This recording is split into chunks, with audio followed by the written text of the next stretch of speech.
Quoi de mieux pour commencer 2021 que d'être en vacances? C'est mon petit plaisir de la journée. Coucou tout le monde, c'est Raphaël, j'espère que vous allez bien. Je souhaite avant tout, avant de commencer cette vidéo, vous souhaiter une meilleure année, on va dire ça. J'ai pas trop envie de souhaiter bonne année parce que bon, clairement on a fait la même chose l'année dernière et vu l'année 2020 qu'on vient de passer, voilà, je pense que toutes les intros des premières vidéos de 2021 vont se ressembler en disant juste clairement que moi je vous souhaite juste du meilleur. La santé, la famille, tout ça. C'est des choses que j'ai toujours souhaité à tout le monde depuis des années, depuis toujours. Mais bon, je pense que cette année c'est encore plus important. Je vous souhaite juste que 2021 soit meilleur que 2020 et qu'elle soit remplie de bonnes lectures parce qu'on est quand même sur une chaîne qui parle que de bouquins. Donc, continuez à lire. Et je reviens aujourd'hui en fait pour vous faire mon bilan 2020. Je voulais au départ vous faire mon bilan de mes meilleures lectures au lieu de faire juste un top, je sais pas moi, un top 20 de mon année 2020 en termes de lecture. J'ai eu en fait envie de vous parler de mes favoris en temps normal, de tout ce que j'ai aimé faire cette année, de tout ce que j'ai aimé découvrir, de tout ce que j'ai aimé voir. Et c'est parti du coup. Je vais quand même commencer par les bouquins parce que je me suis fait deux grosses piles juste ici. Tous les bouquins dont je vais parler, j'en ai forcément parlé dans des vlogs. Peut-être pas celui-là. Et peut-être pas lui. Et peut-être pas lui non plus. Bref, je vais peut-être m'attarder un peu plus sur certains que sur d'autres parce qu'il y en a, je les ai lus il y a vraiment pas longtemps, donc vous les avez vus passer dans les derniers vlogs, j'en ai parlé il y a pas longtemps. Voilà, mais je vais commencer de suite avec la partie livres. Cette année, je me suis mise à lire beaucoup de mangas, enfin alors beaucoup, c'est pas non plus... J'en ai pas lu 50, hein, mais j'ai commencé vraiment à m'attacher au manga et à avoir envie d'en lire et à avoir envie d'en découvrir. Je voulais vous parler d'une saga que j'ai commencé et terminée en 2020, c'était cet automne. Je l'ai terminée il n'y a pas très longtemps. Je voulais vous parler de Orange parce que c'est une saga qui est terminée. J'ai pris que les 3 premiers tomes, mais j'ai les 6 dans ma bibliothèque. Enfin les 6. Les 5 tomes, ce sont c'est la saga entière et le 6e c'est un peu un hors-série avec l'histoire racontée du point de vue d'un autre des personnages. Cette saga ça a vraiment été un gros coup de cœur, c'est une histoire de deuil, c'est une histoire de un groupe d'amis en fait qui reçoit du coup des lettres venant d'eux-mêmes mais du futur, leur demandant en fait de prendre soin d'un des leurs parce que dans leur futur cet ami là ne sera plus là et ils veulent éviter ça. Et c'est poignant en fait. Je pense que je peux pas faire mieux comme résumé. C'était très court, mais je trouve que ça résume très bien l'histoire. Et j'ai trouvé ça très touchant, très poignant. Ça se lit très vite, mais on s'attache énormément au personnage. J'ai lu les tomes 2 par 2, donc forcément, en 3 fois c'était terminé. Mais j'ai vraiment... Ça a été un beau gros coup de cœur en termes de manga. Le livre suivant dont je voulais vous parler, je crois que ça faisait partie de mes premières lectures de 2020. Et ça avait été... En fait, tous les livres là dont je vous parle, il y en a beaucoup d'autres que j'ai lus cette année, que j'ai énormément aimé. Mais là, les livres vraiment dont je vous parle, c'est ceux pour lesquels quand je les ai refermés, j'ai fait waouh, la claque. Le Dernier Magicien, le tome 1 de Lisa Maxwell, c'est aux éditions Casterman. J'ai le tome 2 dans ma palle. Celui-ci, c'est une histoire de magie, c'est une histoire de retour dans le temps. Oh, qu'est-ce que j'aime les histoires où il y a du retour dans le temps, mais vraiment, enfin du voyage dans le temps plutôt on va dire.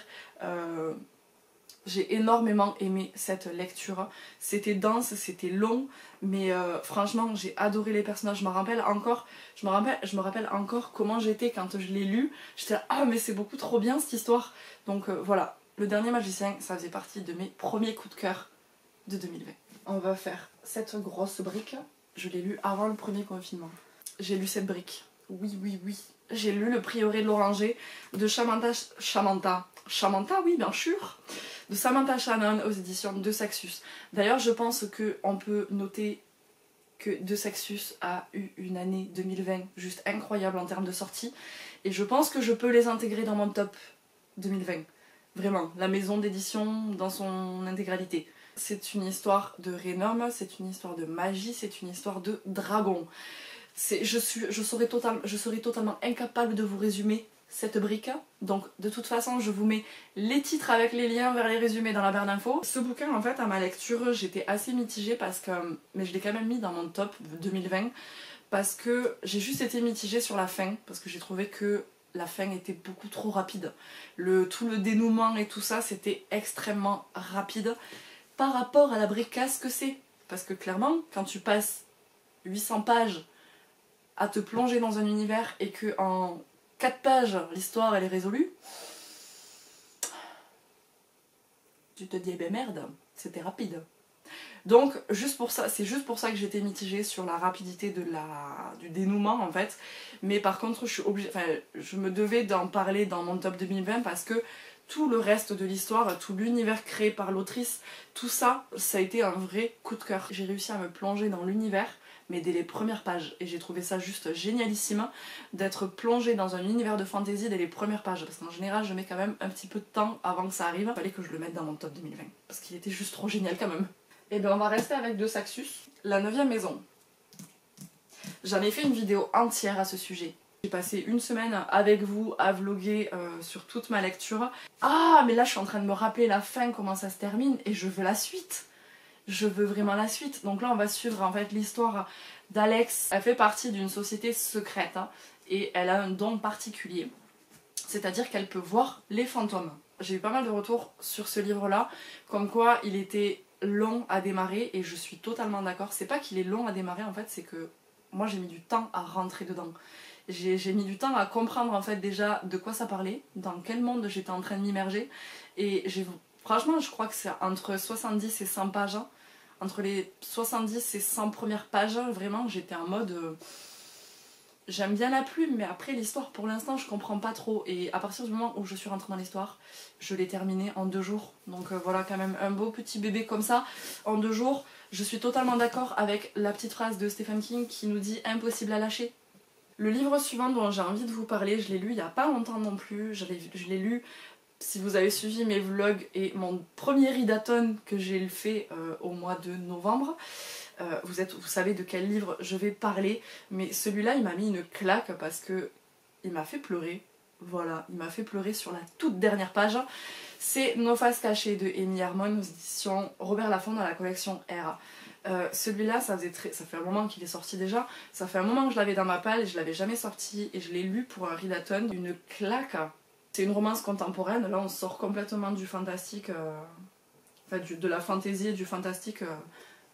Comme je vous ai parlé jusqu'à maintenant. Je vois pas comment résumer ce livre en fait sans spoiler quoi que ce soit, parce qu'en fait c'est pas qu'il y a du spoil hyper important, mais le fait de découvrir ce livre au fur et à mesure sans savoir du tout de quoi ça parle, c'est juste, vous commencez à me connaître si vous me suivez depuis un moment, j'aime me plonger à l'aveugle dans mes lectures, et celui-là,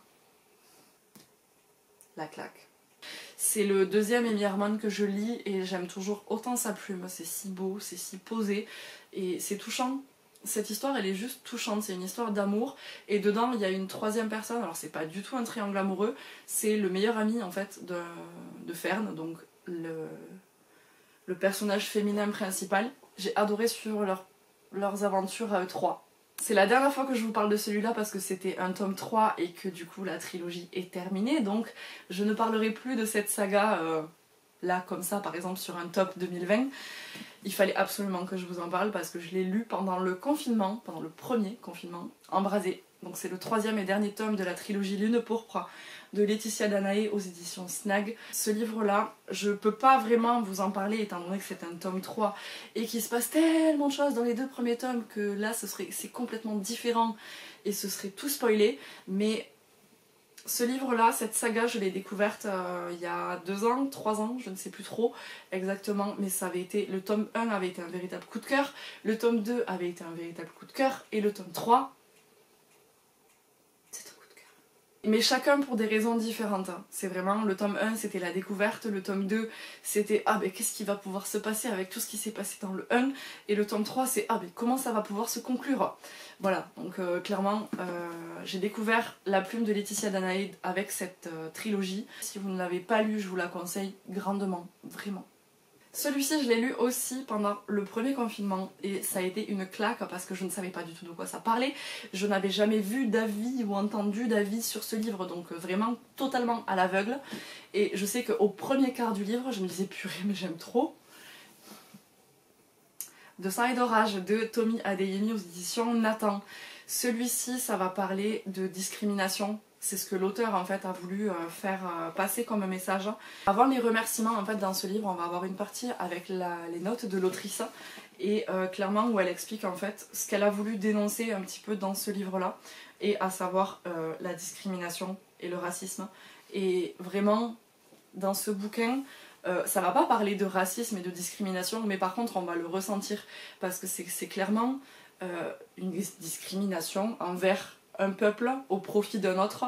Mais après c'est une histoire de magie et mais j'ai tellement aimé, je ne serais complètement incapable de résumer ce bouquin, donc vous avez le résumé juste en bas, mais vraiment j'ai le tome 2, j'avais eu la surprise de découvrir que le tome 2 était sorti cet automne, je me suis empressée d'aller l'acheter, je ne l'ai toujours pas lu, mais parce que j'attends, je sais pas pourquoi j'attends, parce que clairement j'ai peur peut-être en fait. Ce bouquin ça a tellement été une claque que j'ai peur du tome 2. Je vous le conseille énormément si vous ne l'avez pas encore lu. Le dernier dont je vais vous parler, j'étais obligée de vous en parler parce que c'est un bouquin que j'ai racheté pour pouvoir l'offrir à ma binôme de danse. Falling Again de Morgane Moncomble aux éditions Hugo Roman. Ce livre-là, ça a vraiment été, ça faisait très longtemps que je n'avais pas lu de romance, surtout en plus de chez Hugo. Ça faisait vraiment des années et vraiment je l'ai bouffé. Je l'ai bouffé en... Je pense que j'ai dû le lire en 24 heures et encore, peut-être un peu plus parce que je me suis forcée à faire des pauses. Mais vraiment le gros coup de cœur. Ce livre-là, en fait, tout simplement, ça va suivre du coup la suite de ma vidéo. Je pense que, oh, j'ai même pas fait exprès, mais c'est une super bonne transition. C'est une romance entre Aaron et Fleur. Et c'est écrit à la manière des clichés des dramas coréens.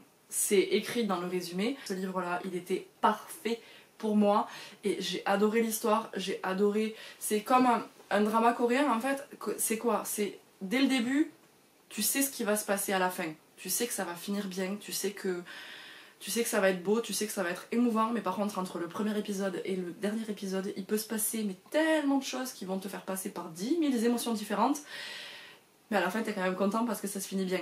Ça c'est un drama coréen.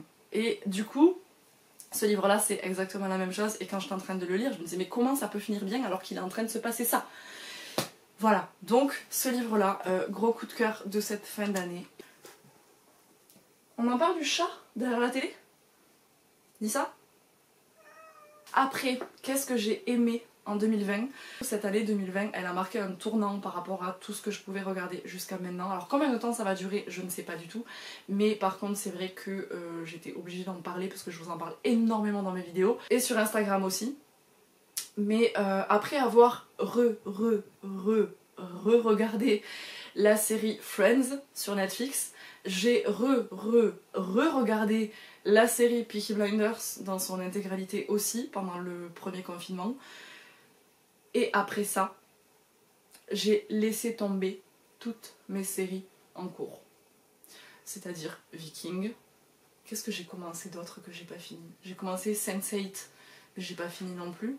Je me suis remise, parce que j'ai pas découvert les dramas coréens en 2020, je les ai découverts en 2019 je crois. Il me semble. Je crois que le premier que j'ai regardé c'était en 2019, mais je me suis vraiment lancée dans les dramas coréens en 2020 parce que justement j'ai ma binôme de danse qui est à fond dans cette culture-là depuis des années et du coup je lui ai dit tu me recommandes lesquels s'il te plaît?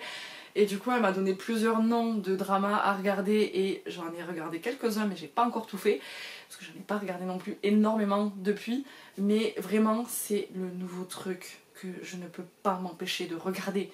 J'ai laissé tomber toutes mes séries pour regarder exclusivement des dramas coréens. Et à cause de ça, ou grâce à ça, moi j'ai envie de dire plutôt, je me suis mise à apprendre le coréen. Même si mon histoire avec l'Asie ne date pas de 2019 avec la découverte des dramas coréens, ça date de il y a presque 12 ans. Je sais pas du tout si j'en ai parlé déjà sur la chaîne, mais en fait ce qui s'est passé c'est qu'il y a presque 12 ans, je suis partie en Asie. C'était pas la Corée ni le Japon, qui sont les deux pays que j'ai très envie d'aller voir aujourd'hui, et que j'irai très certainement voir dès qu'on pourra voyager à nouveau. Il y a 12 ans, j'ai visité en fait 3 pays, c'est-à-dire qu'on a fait un gros road trip en traversant la Thaïlande, le Laos et le Vietnam. Et c'est depuis ce moment-là, j'ai des phases asiatiques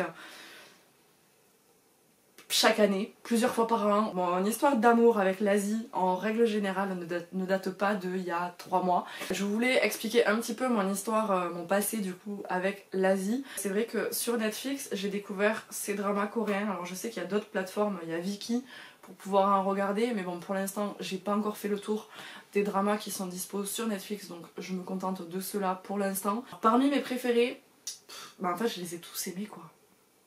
Vraiment, j'ai aimé tous les dramas que j'ai regardés. Celui que je suis en train de regarder, je l'ai absolument pas terminé. J'en suis même pas à la moitié, donc j'ai regardé W, donc Two Worlds Apart, qui jusqu'à la toute fin, j'étais là. Les acteurs, ils sont juste génialissimes. Il y a quoi? Il y a Strong Girl aussi que j'ai regardé, que j'ai adoré. Et par la suite, après avoir regardé Strong Girl, j'ai voulu regarder un autre drama avec le même acteur, Hwarang, où un des membres de BTS joue à l'intérieur. J'ai eu du mal à accrocher au début, et puis après, vu que c'est un drama historique, il faut s'accrocher un petit peu. Mais j'ai adoré pareil ce drama, jusqu'à la toute fin. J'ai pleuré. Mais de toute façon, je crois que il n'y a que le dernier drama que j'ai regardé où j'ai pas pleuré. Voilà. Parce qu'à chaque fois... Il y a Itaewon Class aussi, que j'ai énormément aimé, qu'on m'avait beaucoup conseillé, et que je sais pas, il était si bien. Ce drama, il était si bien. Mais bref, il y en a tellement que voilà, ma nouvelle passion, les dramas. Et du coup, j'en viens à parler du coup de ma découverte de la K-pop cette année. Alors pareil, je pense que j'ai découvert ça quand j'étais en Asie, il y a plusieurs années, parce que je me rappelle de certaines vidéos que j'ai fait à cette époque-là, où on entend de la musique en fond dans les bus, les taxis qu'on a pu prendre, des trucs comme ça, et clairement c'est de la K-pop. Mais bon, je savais pas ce que c'était à l'époque. C'est toujours ma binôme de danse qui m'a fait découvrir ça et qui m'a fait découvrir le groupe BTS. Et je peux dire qu'aujourd'hui... Et oui, voilà, je voue presque un culte à BTS, mais j'écoute énormément aussi Stray Kids, les Blackpink, parce que ça c'est mon collègue est fan des Blackpink, donc voilà. Il est tout le temps en train de chanter ça sans rien comprendre aux paroles et sans savoir les paroles même. Quand on est en train de bosser, donc c'est assez rigolo. Mais j'écoute beaucoup de groupes différents de K-pop et j'ai découvert ce genre musical cette année. Je n'écoute plus que ça, je ne regarde plus que ça. Non, je regarde pas plus que ça, mais voilà, vous avez compris. La K-pop a gagné mon cœur. Et je voulais terminer cette vidéo avec le journaling. J'ai 2 carnets, donc ça y est, j'ai enlevé celui de 2020. Là, cette année, j'ai vraiment commencé du coup à le décorer un petit peu plus. Jusqu'à maintenant, je faisais vraiment juste de l'organisation. Alors que là, 2020, ça a vraiment marqué le moment où je mettais des stickers, je mettais de la couleur, je mettais tous ces trucs-là. Je pense en fait que cette année, ça a marqué un petit peu mon année niveau créativité. Dans le sens où j'ai toujours été quelqu'un de manuel. Toujours en train d'essayer de faire quelque chose, toujours quelqu'un qui ne sait pas s'ennuyer en fait, parce que j'ai toujours quelque chose à faire qui m'intéresse. J'adore dessiner, j'adore peindre, j'adore écrire, j'adore coller, j'adore tous ces trucs là. Et là je me suis lancée il n'y a pas si longtemps que ça, vraiment, il y a 2-3 mois à peu près, dans le journaling. Et pour ça j'ai acheté un classeur que j'ai trouvé sur AliExpress, vraiment, j'ai dû le payer 2,50 € à peu près. Je me suis acheté des paquets de feuilles aussi, et à l'intérieur, clairement, ça me permet juste de faire des collages, de raconter ma vie, de faire tous ces trucs en fait que je me sentais frustrée de ne pas pouvoir faire dans mon bullet journal. Parce qu'il y en a certains qui font tout dans leur bullet. Moi j'avais pas envie de ça, je voulais juste vraiment, dans mon bullet, c'est vraiment mon planning, mon organisation, ce que je vais faire de mes journées, ce que je vais faire de mes semaines, de mes mois. Alors que là c'est juste, ce sont des spreads, terme que j'ai appris en 2020. Ce sont des spreads, donc les spreads c'est des pages à thème en fait. Moi je résume ça comme ça. Je prends un plaisir fou à faire ce journal, et tout en continuant à prendre un plaisir fou à faire mon bullet journal aussi. Ça fait 2 endroits où je peux dessiner, écrire, coller. Il fallait que j'en parle parce que ça fait partie de mes top 2020. Je pense que cette vidéo est bien assez longue pour vous avoir parlé de tous mes favoris de 2020. Bien entendu, il y en a d'autres. J'ai regardé des films, j'ai écouté d'autres musiques, j'ai pas écouté que de la K-pop. Mais voilà, c'est quand même un bon gros résumé de mes 6 derniers mois de 2020. N'hésitez pas à me partager vos coups de cœur en termes de lecture, en termes de découverte, en termes de musique, en termes de séries. Si vous avez des trucs à me conseiller, je suis preneuse, toujours. Si vous avez des idées de vidéos aussi, que vous aimeriez voir sur ma chaîne en 2021, n'hésitez pas non plus. J'espère que ça vous a plu, on se retrouve très bientôt dans une prochaine vidéo, et d'ici là, prenez soin de vous.